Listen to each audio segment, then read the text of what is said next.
परिचय करवा देता हूं। राकेश कुमार सिंह हमारे बीच आ चुके हैं और अजीत मेंडोला जी भी हमारे स्टूडियो में जुड़ चुके हैं। बहुत बहुत स्वागत है आप दोनों का। पहले तो मैं आपके संग शुरुआत करता हूं राकेश सिंह जी। राकेश जी, क्या ऑपरेशन टाइगर कामयाब हो चुका है?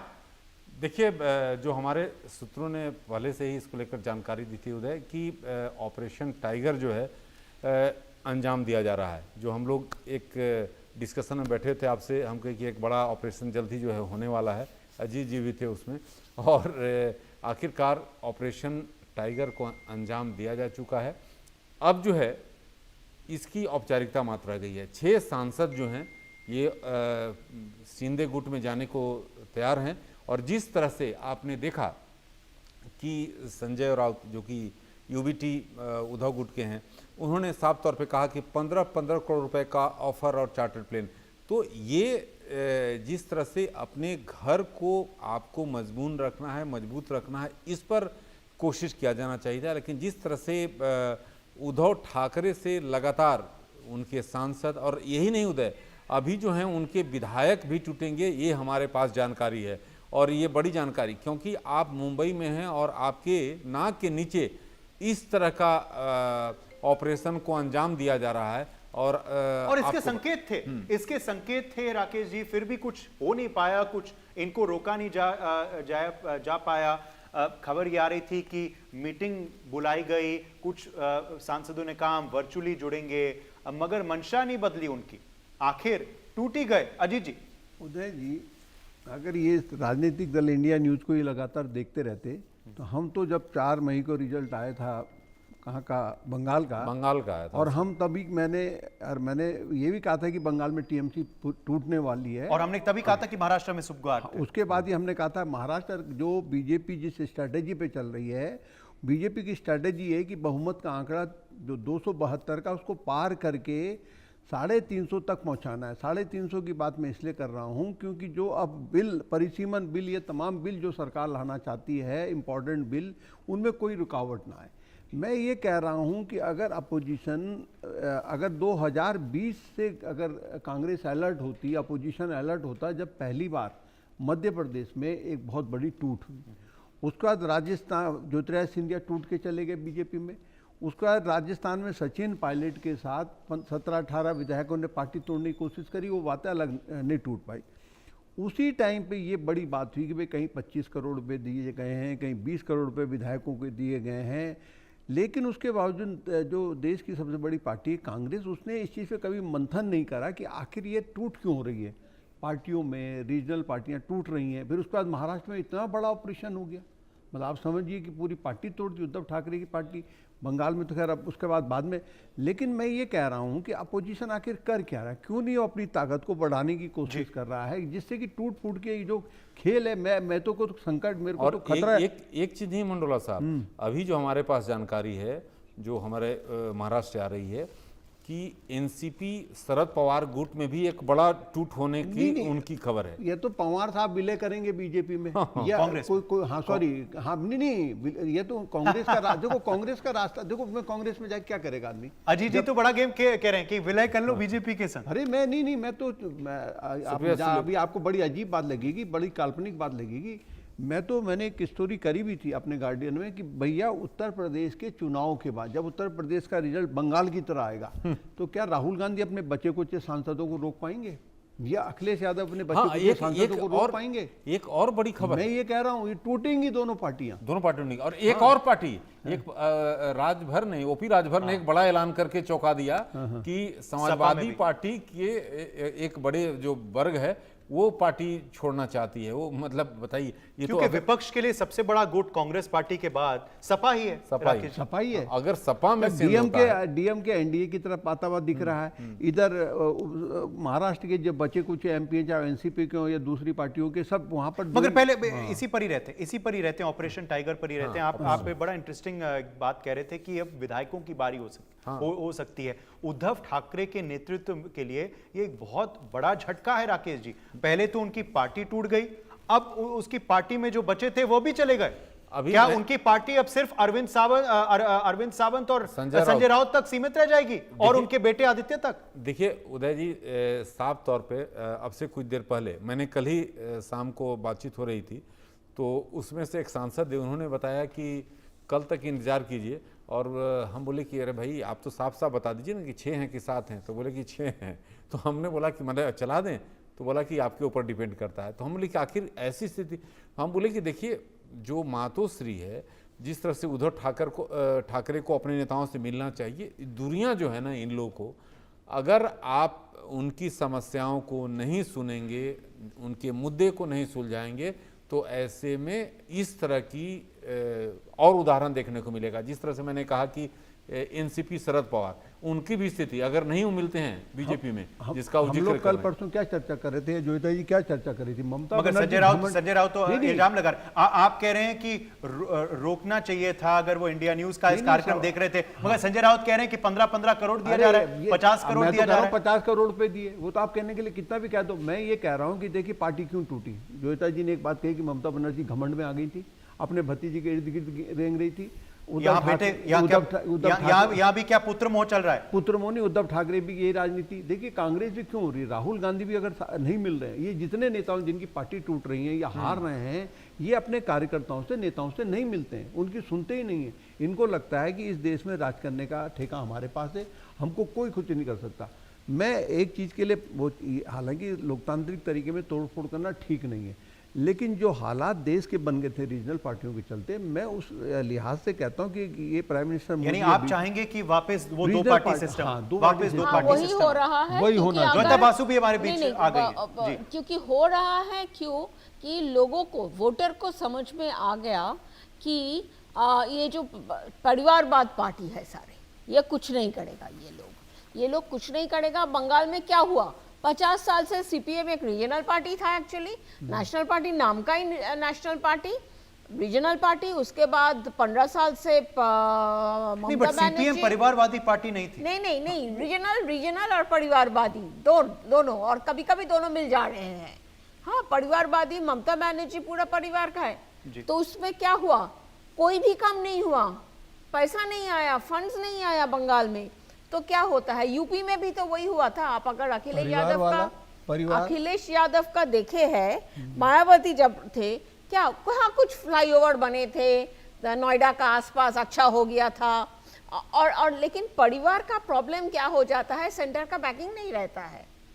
अगर आप ऑपोजिशन में होते हैं रीजनल पार्टी, तो इसीलिए सेंटर का बैकिंग है, पैसा कहाँ से आएगा? बिल्कुल। अब राकेश जी, ऑपरेशन टाइगर अब सफल हो गया है आप कह रहे हैं, तो इसके पश्चात क्या आप श्रीकांत शिंदे को इनाम मिलेगा? क्या श्रीकांत शिंदे को कैबिनेट में शामिल करवाया जाएगा? देखिए, जो मंत्रिमंडल विस्तार की जो सुगबुगाहट है, अगर होती है इसमें, तो ये जरूर है कि उस कोटे से वे आएंगे। श्रीकांत उनका बेटा आएगा, एकनाथ शिंदे का श्रीकांत शिंदे। और एक इस तरह की खबरें भी थी कि जो टूटे हैं 6, उनमें से भी कुछ लोगों को कहा गया है कि आपको मंत्री पद दिया सकता है, लेकिन ये तो अभी सवालों के घेरे में है।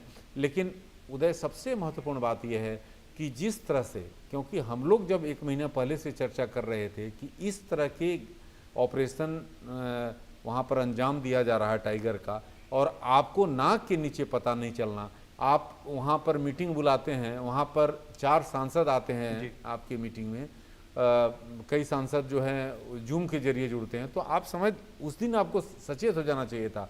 यहाँ पर अनिल देसाई और संजय राउत को लगाया गया।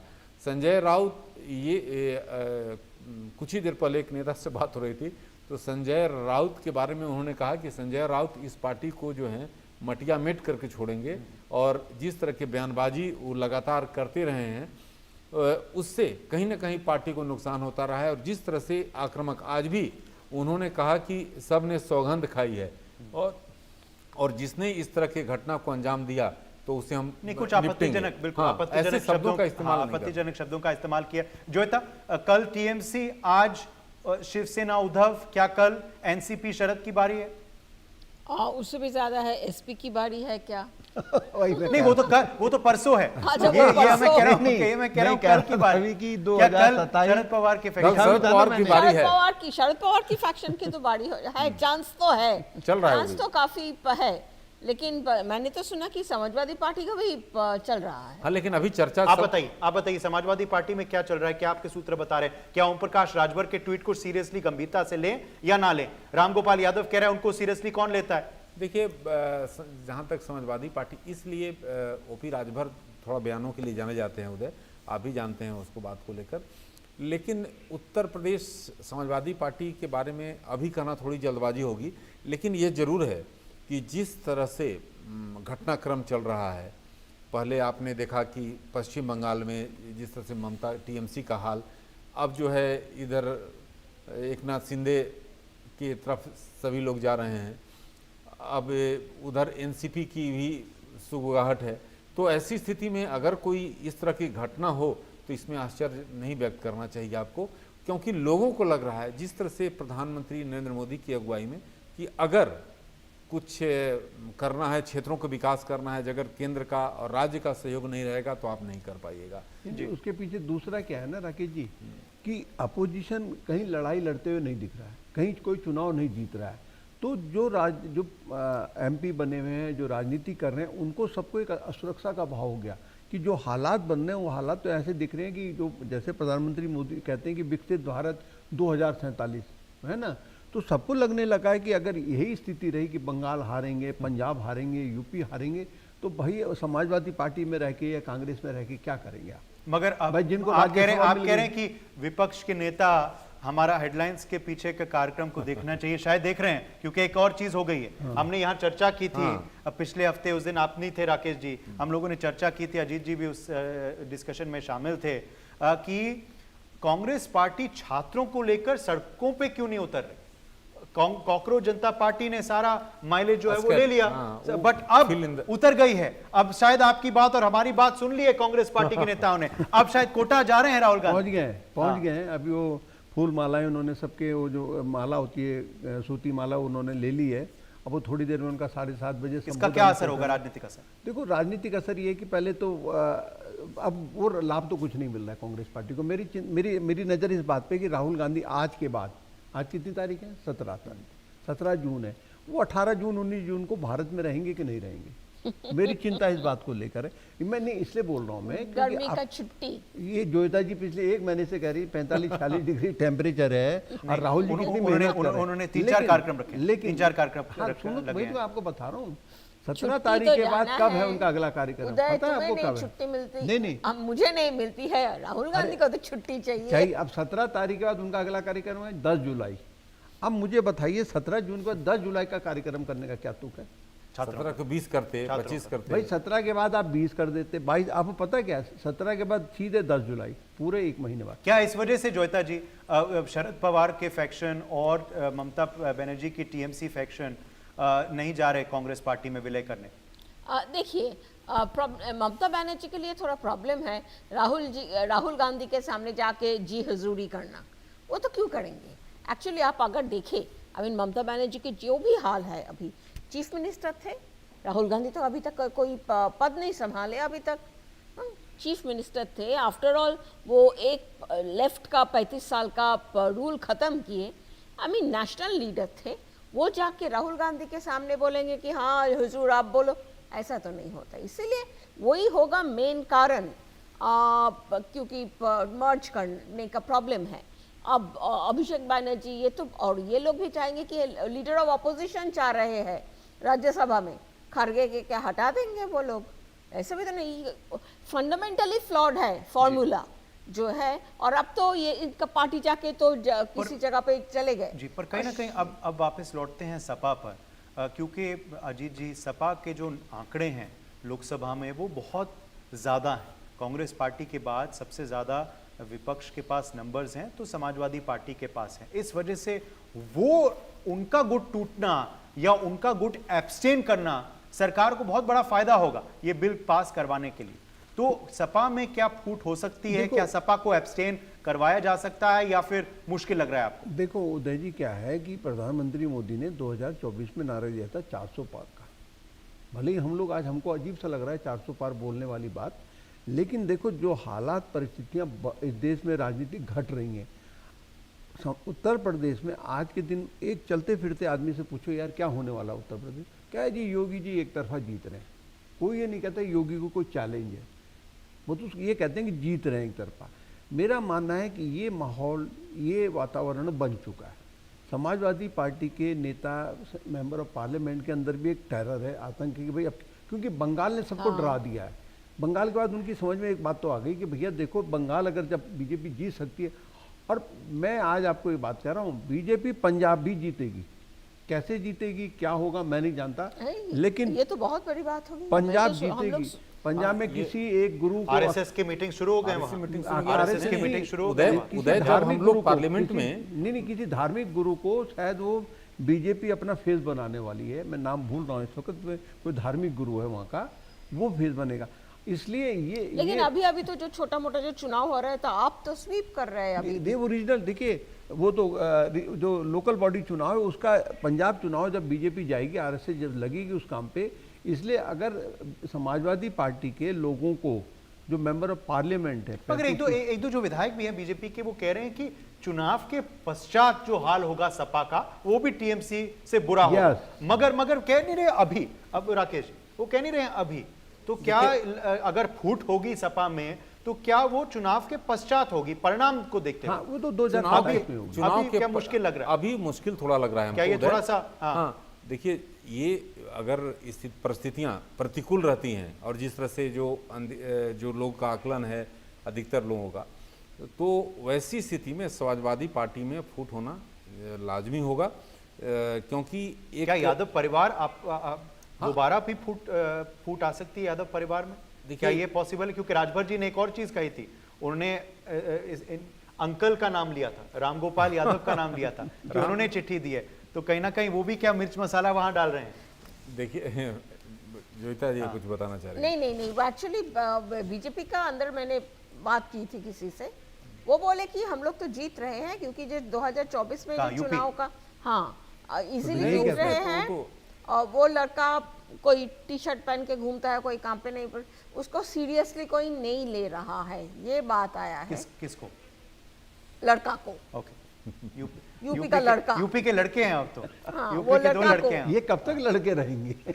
लड़के जो है आदमी बनेंगे, वो लड़का को कोई सीरियसली नहीं ले रहे हैं। और दूसरी बात है कि वोटर्स को बहुत, क्या बोलते हैं, अनुशोचना बोलते हैं ना, है कि 2024 में हम लोग बहुत गलत किए हैं, उसको इस बार। अच्छा, अभी देखा जाए तो आंकड़े नहीं, अभी देखा जाए तो आंकड़े क्या हैं? अभी देखा जाए तो आंकड़े क्या हैं राकेश जी? क्या राज्यसभा और लोकसभा में कितना अभी फासला बच गया है 2/3 बहुमत का? देखिए, 300 के ऊपर तो हो गया ना? नहीं, मैं वही, 354 चाहिए। राज्यसभा में तो हो गया लगभग, राज्यसभा में तो 10-12 सीटों का मामला, 10-12 सीट का। लेकिन जो तुम सवाल कर रहे थे ना, मैं ये कह रहा हूँ आपसे कि डीएम के जो रोल अपनाएगी, एब्सटेन कर सकते, हाँ, परिसीमन वाले मामले में फायदे फेवर में तो नहीं आए, फेवर में तो नहीं आए। नहीं, एब्सटेंट करने वाला जो रोल है, समाजवादी पार्टी के कुछ लोग, जब अगर माना परिसीमन बिल वाकई वही मैं कहता, क्या सपा भी एब्सटेन कर सकती? ये बड़ा सवाल। मैं इसलिए कह रहा हूँ कर सकने वाली, बट फिर उनका अलायंस जो है वो तो कांग्रेस पार्टी के साथ। कोई बात नहीं हो तो कांग्रेस के अलायंस को कौन सीरियस ले रहा है आज के दिन में मेरे भाई? वहाँ कांग्रेस पार्टी ने थोड़े चुनाव, कांग्रेस पार्टी का वोट परसेंटेज कितना है यूपी में? कांग्रेस पार्टी को तो उल्टा अखिलेश की जरूरत है। अगर कांग्रेस पार्टी आप अकेले लड़ने जाएगी, Congress party, at the same time देखिए, मैं भी सुन रही हूँ कि ये डीएमके एब्सटेन करेगा या नहीं, वो कोई, उसका कोई भरोसा नहीं है। हाँ, एक बात कह रहे हैं, उसका तो वो भी है ना तमिलनाडु में, तो उसका तो वही तो एक सबसे बड़ा इशू था, वो कैसे एब्सटेन करेंगे? नहीं, सीटों को लेकर था ना। अच्छा, एक और बड़ी दिलचस्प बात आ रही है तमिलनाडु से ही, हम देख रहे हैं कि जोईता अब अन्नामलाई भी बीजेपी को क्रिटिसाइज करने लग गए हैं। नीट को लेकर उन्होंने तंज कसा है बीजेपी पर, क्योंकि नीट काफी बड़ा मुद्दा है तमिलनाडु में। हाँ, क्योंकि नीट काफी दिन से, काफी सालों से तमिलनाडु में मुद्दा है, तो इसीलिए तो डीएमके करना चाहते थे कि नीट हम मानते नहीं हैं, हम लोगों का अलग सा एग्जामिनेशन होगा। वो तो सारे स्टेट में होता है, लेकिन वो तो नीट को बिल्कुल ही नहीं लागू होने दे रहे थे, इसके लिए बहुत मुद्दा बड़ा है। तो हाँ, ठीक है, अन्नामलाई भी जा रहे हैं, यूथ की राजनीति कर रहे हैं। उन्होंने कहा 50 साल से नीचे के, उसके 50 साल ही कितने के नीचे के मेंबर बनेंगे, उसने क्लियर कर दिया। उसने उनका फोकस यूथ को टारगेट है। अच्छा, यूथ से बात करते करते अब नीट एग्जाम पर भी आते हैं राकेश जी। नीट का रीटेस्ट जो है 21 तारीख को है, क्या सरकार जो है सारी तैयारियां कर रही हैं फूल प्रूफ तरीके से। इस बार होगा क्या एग्जाम? टेलीग्राम ऐप को भी बैन कर दिया, उस पर भी विपक्ष राजनीति कर रहा है, अरविंद केजरीवाल, राहुल गांधी उस पर सवाल उठा रहे हैं। देखिए, इस बार तैयारी जो है फुल प्रूफ है केंद्र सरकार की। आपने देखा था कि केंद्रीय गृह सचिव की अगुवाई में महत्वपूर्ण बैठक हुई थी, जिसमें जो सभी स्टेक होल्डर थे उनके साथ उच्च स्तरीय बैठक, कैसे पेपर को ले जाना है सेंटर तक, पूरी फुल प्रूफ प्लानिंग की गई है। और इस बार मतलब हम भी उम्मीद कर रहे हैं कि इस बार जो परीक्षा होगी नीट की वो फुल प्रूफ होगी, और उसको लेकर पूरी तैयारी, जो 2-2.5 घंटे मंथन हुआ था उदय जी, इस पर पूरी तौर पर। और आखिर में आज डोनाल्ड ट्रंप और नरेंद्र मोदी के बीच भी बैठक होने वाली है। सबकी नजर उस बैठक पर है फ्रांस में जोएता। बट कल हमने देखा था बहुत ही फर्म एक हैंडशेक था, और कहीं ना कहीं नरेंद्र मोदी भी बिल्कुल फॉरफ्रंट पे थे G7 तस्वीर में। दिखाता है भारत का स्तर क्या है वो तो विश्व है में। और वो तो है, वो भी आप लोग देखे होंगे कि जैसे जो बाइडेन के साथ हो रहा था ना, इधर G20 में जो बाइडेन ऐसे उधर चले जा रहा है, वर्ल्ड लीडर ट्रंप भी एग्जैक्टली वैसे ही कर रहे हैं। लेकिन एक बुरी बात है जो हुआ है उसके बाद, आज सुबह हम लोगों को पास